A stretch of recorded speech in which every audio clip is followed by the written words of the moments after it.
আসসালামু আলাইকুম এভরিওয়ান, কেমন আছেন সবাই? আশা করি আল্লাহর রহমতে ভালো আছেন। আমিও আলহামদুলিল্লাহ অনেক ভালো আছি।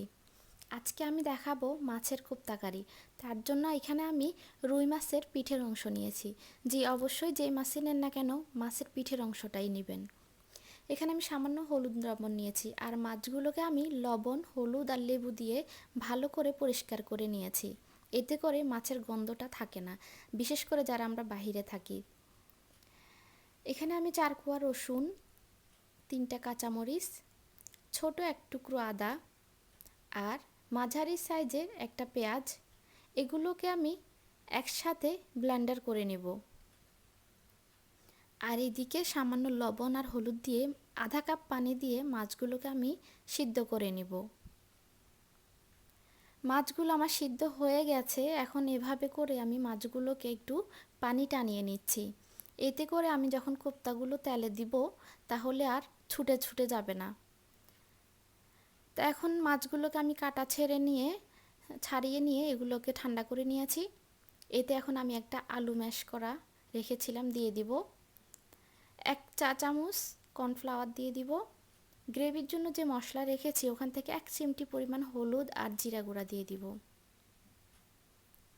আর এখন আমি যে পেঁয়াজ, আদা, রসুন, কাঁচামরিচ ব্লেন্ডার করে রেখেছি ওখান থেকে অর্ধেক পরিমাণটা আমি এখানে দিয়ে দিব। এখন ভালো করে এগুলো মেখে নেব, সাথে আমি একটু লবণ দিয়ে দিব। তারপর মেখে এগুলাকে আমি কোপ্তা বানিয়ে নিব।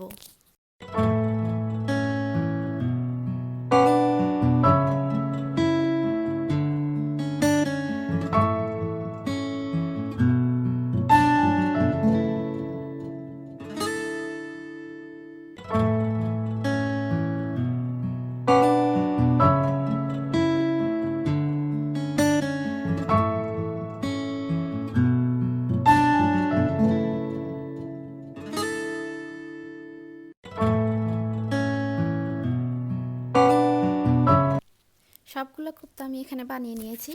এখন আমি তেলটা গরম করে ছোট্ট একটা কোপ্তা প্রথমে তেলে দিব, যে আমি দেখব এটা খুলে যায় কিনা। তো দেখুন আমার কোপ্তাটা খুলে যায়নি, তার মানে পারফেক্ট হয়েছে। এখন আমি সবগুলো কোপ্তা দিয়ে দিব। তেলের আঁচটা অবশ্যই মিডিয়াম টু হাইতে রাখবেন, তবে খেয়াল রাখবেন যেন পুড়ে না যায়। এখন আমি এগুলোকে একটু উল্টিয়ে দিব, তবে সাবধানে উল্টাবেন।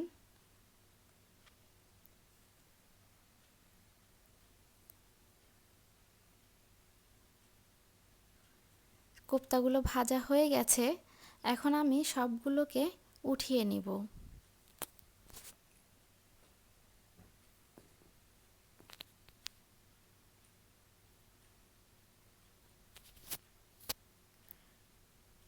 তারপর আমি এখন একটা ফ্রাই প্যানে তেল নিয়ে এখানে 1 কাপ পরিমাণ পেঁয়াজ দিয়ে দিব। পেঁয়াজগুলোকে আমি একটু ভেজে এখানে সামান্য পরিমাণ মতো লবণ দিয়ে দিব। তারপর এগুলোকে আমি ঢেকে একটু ভাজা ভাজা সোনালি কালার পর্যন্ত ভাজবো।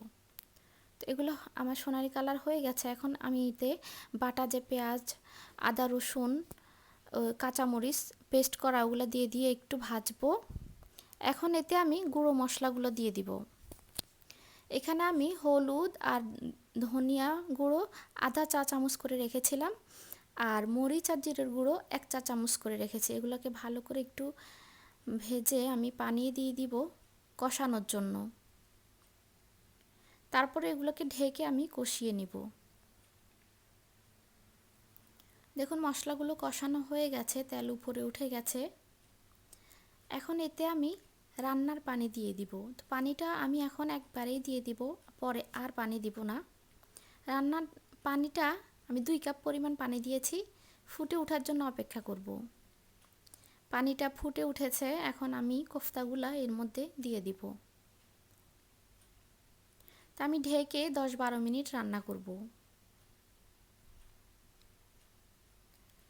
তো কোফতাগুলো আমার প্রায় হয়ে এসেছে। এখন এতে আমি একটু নেড়ে চেড়ে, প্রথমে সাবধানে নাড়তে হবে নয়তো ভেঙে যাবে। এখন এতে আমি একটু কাঁচামরিচ আর ধনিয়া দিয়ে দিব। তারপর এগুলোকে ঢেকে আমি 2-3 মিনিট এভাবে রান্না করব।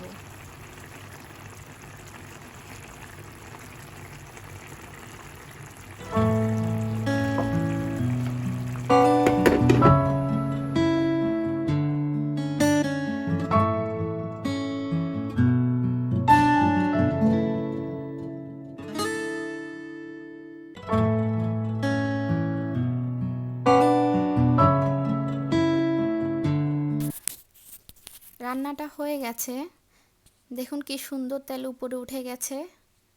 তো আমি এরকম মাখা মাখা ঝোল রাখবো। তো এখন আমি চুলাটা অফ করে দিচ্ছি। তো দেখুন আমি পরিবেশন করে নিয়ে আসলাম।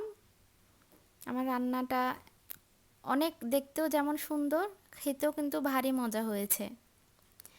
তো আমার এই ভিডিওটা যদি আপনাদের ভালো লেগে থাকে তাহলে অবশ্যই like, comment, share and subscribe করতে ভুলে যাবেন না। আর যারা অলরেডি সাবস্ক্রাইব করে ফেলেছেন তাদেরকে অসংখ্য অসংখ্য ধন্যবাদ। আর যারা করেননি তারা তাড়াতাড়ি সাবস্ক্রাইব করে ফেলুন। আজকের মতো এখানেই। আল্লাহ হাফেজ।